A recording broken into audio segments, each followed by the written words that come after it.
వైద్య రంగంలో path care వైద్య నిపుణులు మరో అడుగు ముందుకేశారు. అప్పుడే జన్మించిన శిశువు నుండి కార్డ్ బ్లడ్ స్టెమ్ కణాలను సేకరించి 21 సంవత్సరాల పాటు సజీవంగా భద్రపరచడం పాత్ కేర్ వైద్యుల ప్రత్యేకత. ఇలా రక్త కణాలను సేకరించే ప్రక్రియలో శిశువుకి గానీ తల్లికి గానీ ఎటువంటి ప్రమాదం వట్టలేదని, శిశువుకి 21 సంవత్సరాల వయసు వచ్చే వరకు ఏ వ్యాధి సంక్రమించినా ఈ కణాలను అతని శరీరంలో ప్రవేశపెట్టి వ్యాధులను నయం చేయవచ్చని పాత్ కేర్ సీఈఓ డాక్టర్ జీవి ప్రసాద్ తెలిపారు. The bag is then shaped gently to mix the anticoagulant with blood. The needle cap is now placed back, a bag in between two jelly bags. A thermometer is also kept in the right side.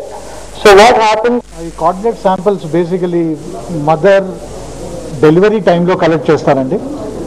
Idi umbilical cord vein అని ఉంటుంది.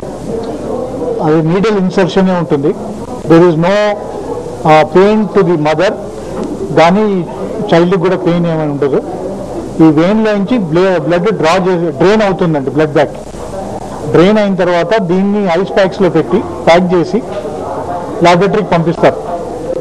అక్కడ stem cell processing equipments ఉంటాయి, cell separation equipments.